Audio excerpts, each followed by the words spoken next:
Welcome back good healthy morning. हम बात करें फूड पॉइजनिंग पे, और अब थोड़ा सा हम फूड पॉइजनिंग को रमज़ान रिलेटेड बात करेंगे, क्योंकि रमज़ान में बहुत फूड पॉइजनिंग के केसेस बढ़ जाते हैं। इसका नंबर 1 रीज़न मैं नहीं बताऊंगी, डॉक्टर साहब बताएंगे। डॉक्टर साहब मेरे ख्याल में सबको पता है, आपने कहा होगा नंबर 1 रीज़न, तो जो भी देख रहा होगा उसने जोर से कहा होगा समोसे पकौड़े। एग्जैक्टली है ना। तो हमें पता है कि जो है वो बाहर की चीज़ें जो हम खाते हैं, अच्छा घर की नहीं, ऐसा नहीं है कि आप घर में पकाई हुई चीज़ें जो है वो उसको भी आउट पता कर ना, दें। गर्मी है, कोई इतनी देर चूल्हे पे खड़ा नहीं होना चाहता था, तो वो थोड़े से पैसे देके ना ले बाजार लिए। से मंगा लेता है। अच्छा, एक अच्छी बात ये होती है कि जो कुक चीज़ें होती है ना उसमें आमतौर पे जरासीम मर जाते हैं यूजुअली। हमेशा नहीं, कुछ जरासीम ऐसे भी होते हैं जो कुक करने के बावजूद भी जो है वो नहीं होते, और ऐसा भी होता है कि वो कुक करके उन्होंने बहुत देर रख दिया तो फिर जरासीम उस पर वापस से आ गए। ये भी तो देखिए ना डॉक्टर साहिबा कि वो जिस तरह रखते हैं, मक्खियां बैठ रही होती, मक्खियां भिनक रही होती हैं उसके सराउंडिंग में, अपना पूरा खानदान लेकर आई हुई होती है, और हम वहाँ से खरीद के ले जाते हैं। और ये मक्खियों से इनफैक्ट मुझे याद आया कि कभी भी अगर आपको जैसे यरखान या हेपेटाइटिस ए भी होता है जो कि खाने पीने की चीज़ों से ही आता है, तो सबसे पहली चीज़ जो लोग कहते हैं कि वो उसका जूस पी लें, जो गन्ने का जूस। तो गन्ने का जूस जो है, अब आप वो गन्ने के जूस पे मक्खियाँ आप देखें कितनी होती है, और आप सोचिए वो एक तो मसला आपको हुआ है, अब वो जो मक्खियों वाला गन्ने का जूस आप पिएंगे उससे क्या होगा अब आपका। सही। तो ये प्लीज़ देख के आप सोचें कि यानी आप खुद ही उस पर जो है वो गौर करें कि ये क्या आप कर रहे हैं अपने साथ। हेपेटाइटिस ए हुआ है, फिर आप गन्ने का जूस उस पर पी रहे हैं और उस पर मक्खियों वाला, तो ये ना करें। तो इसी तरीके से कुक चीज़ों में आम तौर पे नहीं होता। अब सैलड्स में बहुत प्रॉब्लम है, जैसे अगर आपने बाहर की सैलड ली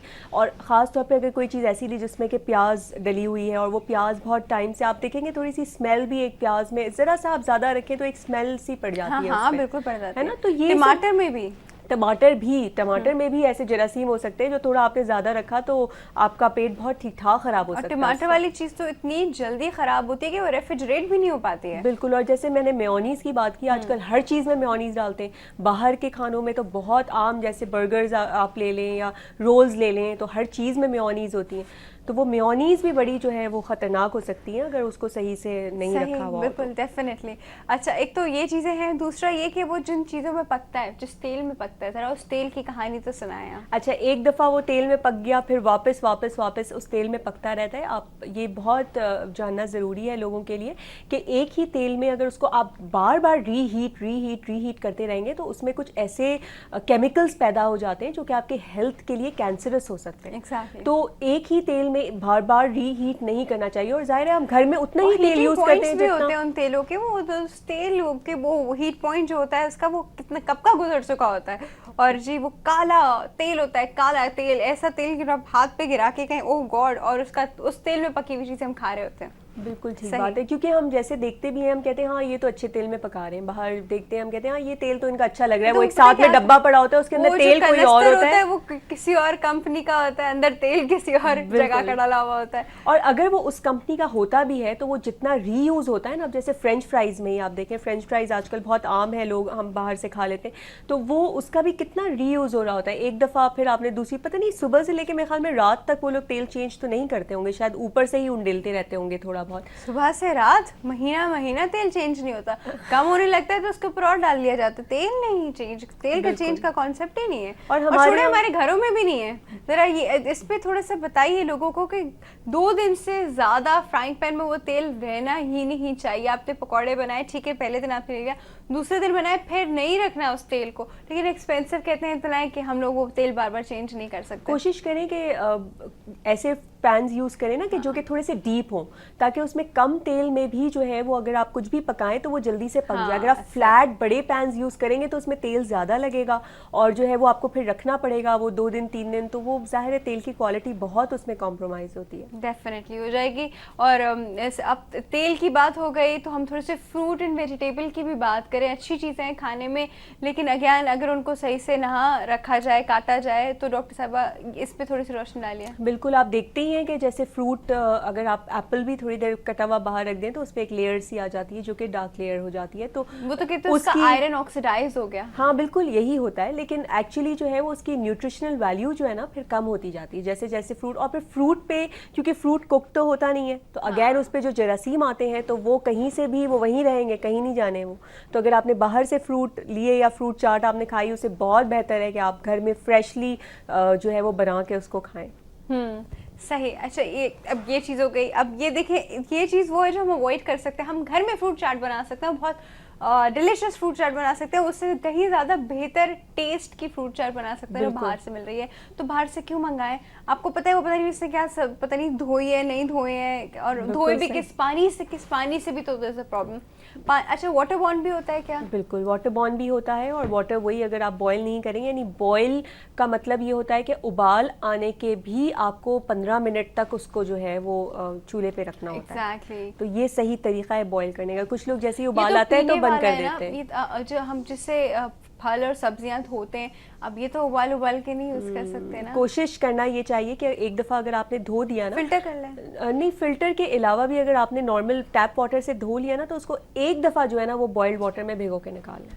अच्छा, कहते हैं कि धोने के बाद प्रॉपर्ली ड्राई होने देना चाहिए, क्योंकि गीला मीडियम जो होता है वहाँ वो बहुत एक ऐसा मीडियम है जिसमें बहुत जल्दी मॉइस्चर पे बहुत जल्दी बैक्टीरियाज और सारे जरासीम बहुत जल्दी आते हैं। तो जाहिर है तो जब वो जगह खुश्क हो जाती है तो बैक्टीरिया मर जाता है? नहीं, ऐसा नहीं है, वो ड्राई पर भी आता है, लेकिन मॉइस्ट जो इन्वायरमेंट होता है ना वो अट्रैक्ट करता है उनको, तो उस पर ज़रा ज़्यादा आता है।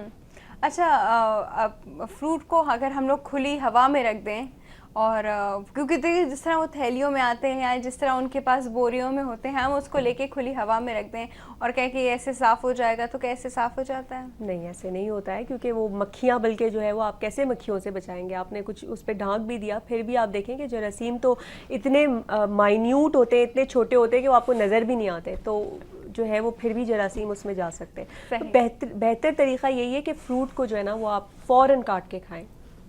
फूड को फौरन धोकर फौरन से काट के खा लें। जैसे आपने उसको काटा, आपने एक तो एक प्रोटेक्टिव लेयर जो थी स्किन, आपने उसको इंटरप्ट कर दिया डेफिनेटली। अब जो चीज़ सिर्फ ऊपर स्किन पे रह सकती थी वो अंदर भी चली गई, तो अब फ्रूट कटने के बाद नहीं उसको सेव कर सकते। बहुत सारे लोग वाटरमेलन जैसे बेच रहे होते हैं, वो एक काट के आधा, वो ना लें, क्योंकि पूरा कोशिश करें कि फुल ही लें आप। या आपको ऐसे लगता है कि भाई ख़ानदान में इतने लोग नहीं है कि एक वक्त में एक साथ पूरा का पूरा खा सकें, तो ठीक है आप रेफ्रिजरेट करके उसको, लेकिन जल्द से जल्द ख़त्म कर दें, ऐसा नहीं कि दूसरे दिन तक वो चल रहा है। सही, ऐसी बहुत सारी चीज़ें हैं जो हम लोग को वहीं के वहीं कर देनी चाहिए। और बहुत कॉमन, जो मैंने एक बात की थी सुबह, जैसे मैंने बताया था कि लोग स्टेक खाते हैं तो रेयर मंगाते हैं कच्चा। अब ये चीज़ें जो है ये अभी हम डॉक्टर साहिबा से डिस्कस करते हैं, गोश्त से कितनी फूड पॉइजनिंग फैलती है? गोश्त से बहुत फैल सकती है, अगर फ्रेशली कट ना हो वो बहुत। और आपको पता है ट्रांसपोर्टेशन में कितना टाइम लगता है, वो एक जहाँ से कट होके आता है फिर वो हमारे कसाइयों तक पहुँचते वो कितने स्टेजेस से। तो इसलिए पहले तो ये कि गोश्त को अच्छे से धोना, यानी उसका बिल्कुल वो ब्लड वगैरह उसका हटा दें। मुर्गी भी है अगर उसका, तो बिल्कुल अच्छे से उसको क्लीन करके और फिर उसको फ्रीज़र में रखें, या फिर जो है वो अगर आप उसी वक्त कुक करना चाहते हैं तो वो कुकिंग में बहुत सारे जरासीम जाहिर है उसके मर जाते हैं, तो फिर उससे आपको इतना ज़्यादा। लेकिन ये कि फ्रेश होनी चाहिए चिकन, वो आपको पता चल ही जाता है, उसके टेक्सचर से पता चल जाता है। तो यूजली जो प्रिजर्व्ड ये चीज़ें मिलती हैं ना, मुर्गी है, गोश्त है, मछली है, अगर बहुत पैकेट्स वगैरह में, तो वो हमें अवॉइड करना चाहिए, क्योंकि उसमें प्रिजर्वेटिव्स होते हैं, वो बहुत अरसे से जिस तरह हमारे यहाँ पे वो आती है फ्रोजन फूड्स, हाँ, वो हेल्दी रहती हैं? उससे बेहतर है कि फ्रेश हो, उससे बहुत बेहतर है कि फ्रेश हो। बल्कि फ्रोज़न फूड वाले तो बहुत क्लेम करते हैं कि हम जी बड़े साफ़ सुथरे तरीके से उसको बनाते हैं, पैक करते हैं और फ्रोज़न रखते हैं ताकि ख़राब ना हो। तो ये चीज़ फिर भी न्यूट्रिशनल वैल्यू भी चीज़ों की, जितना उसको प्रिजर्व किया जाए, जितने उसमें केमिकल्स यूज़ किए जाए ना, उसकी न्यूट्रिशनल वैल्यू कम होती है। तो चाहे जो भी हो, चाहे जितना भी वो अच्छे से रखते हो, अब ठीक है कोई प्रॉब्लम, जैसे वर्किंग औरतें होती हैं घर में नहीं पहुंच सकते, that's okay once in a while, लेकिन ये कि कोशिश हमेशा करनी चाहिए कि फ्रेश चीज़ें यूज़ करें, सही, और वो भी वहीं के वहीं। खुद ये ना करें कि पूरे महीने का गोश्त लाके फ्रीजर में रख दिया। अच्छा, बाय द वे गोश्त प्रिजर्व करने का भी तरीका है, ये नहीं कि आपने बस बाजार से उठाया और लाके फ्रीजर के अंदर डाल दिया और वहाँ पे आपने बहुत जर्म्स कर दिए। डॉक्टर साहब, गोश्त प्रिजर्व करने का क्या तरीका? देखिए उसका यही है, जैसे क्लीन करके उसको पहले ब्लड वगैरह उसका पूरा अच्छे से निकाल के और फिर आप उसको फ्रीज़र में रख दें। आपने अक्सर सुना होगा कि जो लोगों के घर में रेफ्रिजरेटर्स वगैरह नहीं होते तो वो लोग हल्का सा बॉयल करके भी उसको रख देते हैं। जैसे थोड़ा सा जो है वो कीमा जैसे उन्होंने लिया और उसको बॉयल करके, तो वो थोड़ा सा टाइम चल जाता है, क्योंकि वो कुकिंग में जो है वो उसके जरासीम मर जाते हैं, तो वो थोड़ा सा टाइम जो है वो ख़राब नहीं होता। और नमक वमक लगा के ना, क्योंकि सॉल्ट भी इटसेल्फ जो है वो जरासीम मारता है, और मसाले भी जरासीम मारते हैं, जैसे हल्दी वगैरह भी जरासीम मारती है। तो ये सब चीज़ें, प्रेजर्वेटिव, विनेगर है जैसे, तो ये सब चीज़ों से जो है वो जरासीम मरते हैं। तो इसीलिए हमारे खानों में भी आपने देखा होगा कि ये विनेगर और ये सॉल्ट और ये चीज़ें लगा लगा के रखना ये कॉमन होता है।